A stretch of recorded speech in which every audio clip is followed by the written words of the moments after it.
I look like a Snapchat filter. The one where it makes your eyes real big. um, yeah, I haven't made a video in a long time. The last one I made was so on point and it hit home. Yeah, it really hit home.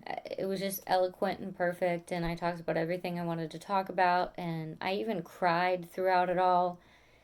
And, it was just, I don't know, it was heartfelt. But the video wouldn't work. My phone is like a piece of shit, and it was like a 5 minute video, but it was like, you don't have enough room. Meanwhile, it let me film 10 other 1 minute videos. I don't know. But a lot of you don't know what's been going on with me lately, and to be honest with you, I don't really either. I wish I fucking did. But I'm here and still alive, surprisingly. If you see me doing that, I apologize. It's a good thing, actually. It means my nose is running normal like it used to. As some of you know, in the past couple of years, I've been suffering with this nightmarish condition, which is named a really stupid name, and I do feel like it should be named something a lot better, but I mean, it is what it is.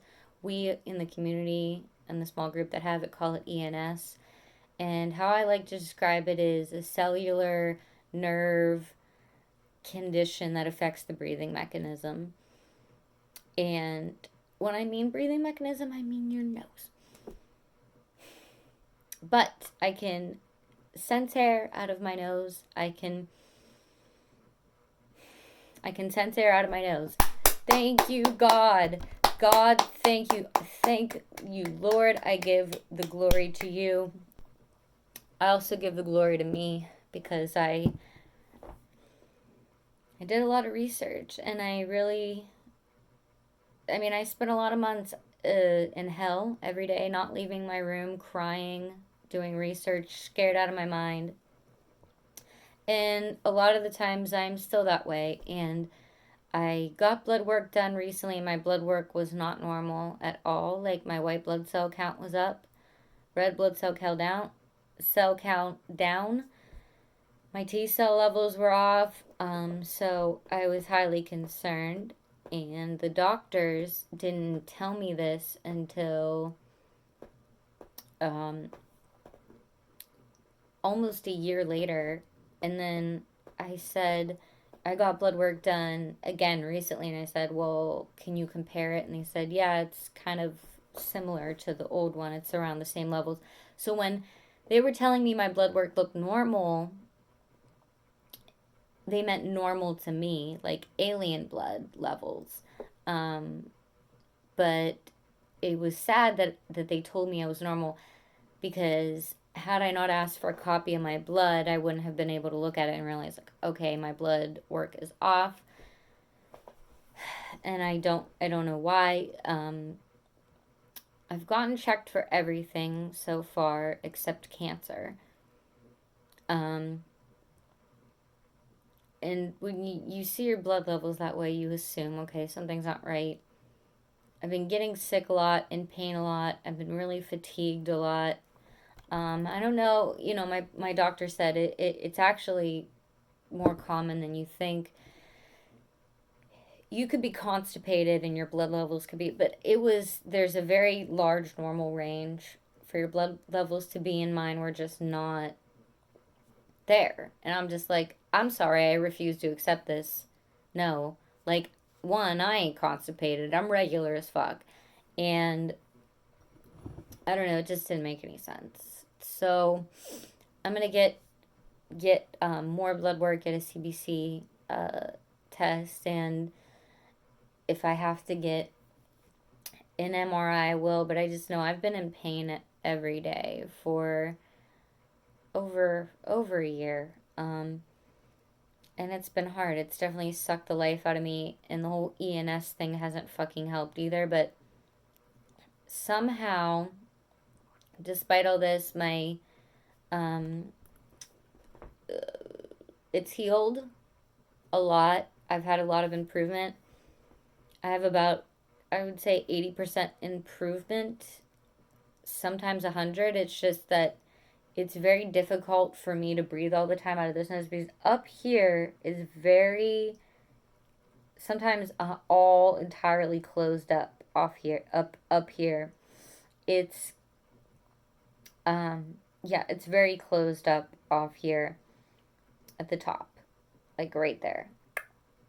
And I know my nose very well, so I know what's going on, and I finally kind of once my nose healed, I could figure out what's going on, and I have what's called nasal valve collapse. It's definitely on the right side, particularly, and I just have a lot of structural issues and nose issues in general, and they've definitely affected my life because they affect breathing and they affect the one thing I love, which is singing. And as a trained vocalist, I know your nose is your main resonator, so it's been fucking hell.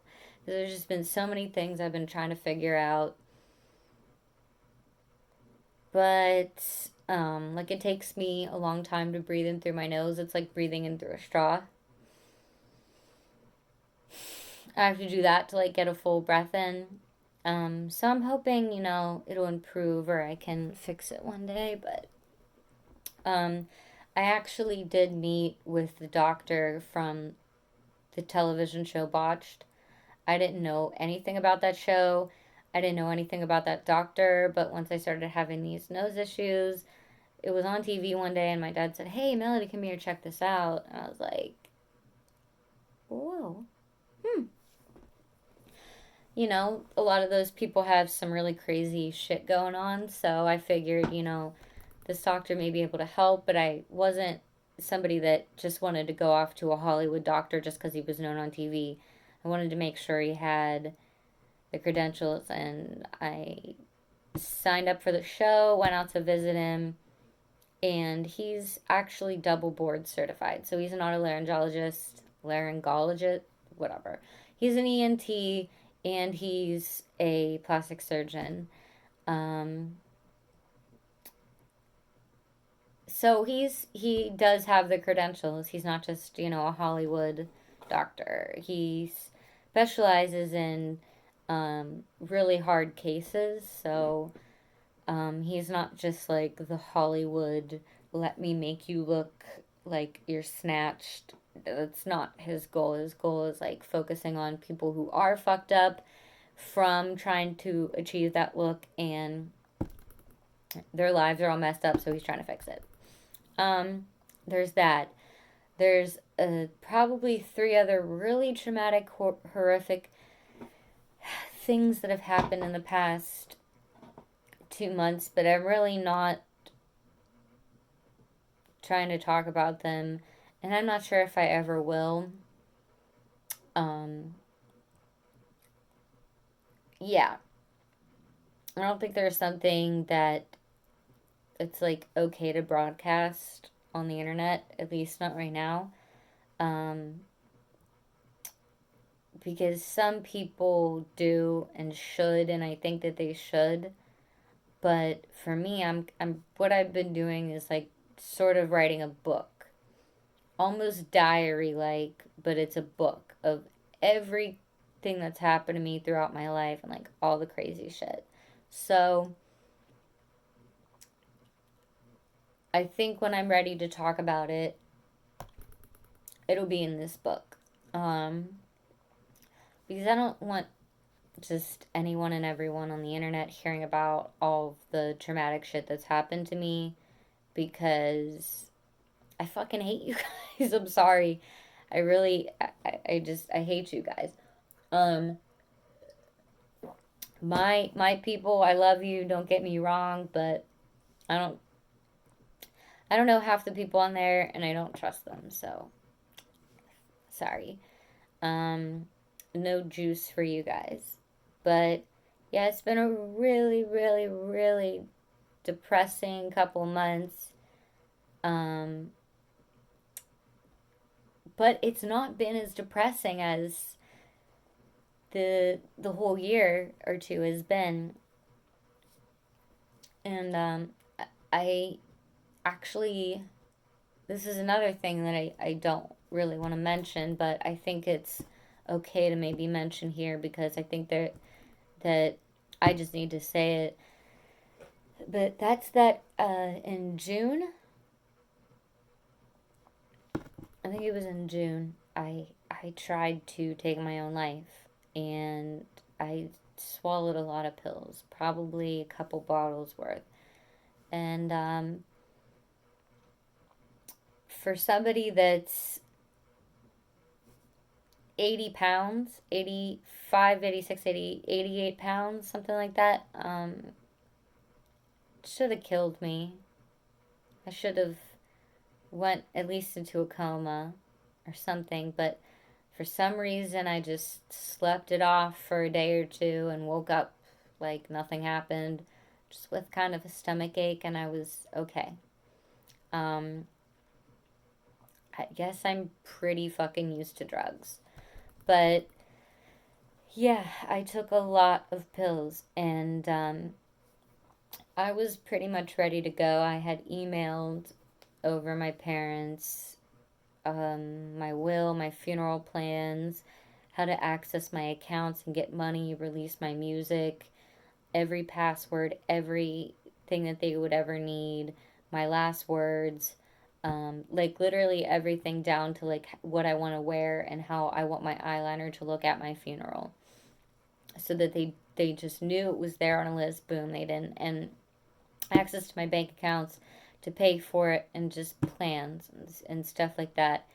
And I left notes out, and I had one last meal that was really good, and everything all around. I had a Bible there, and I had the note on my bed, and I went down to take what I thought would be my last sleep potentially, and it wasn't, and I'm still here. Oh boy. So, and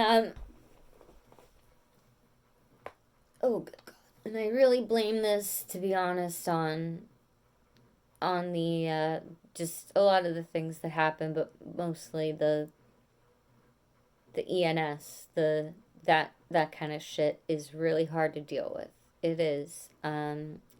So if you read about it online, you're gonna hear a lot of stories about people that like kill themselves, jump off bridges. Um, Doctors think they're crazy. One of them had killed their doctor. Yeah, and mine was not even that bad.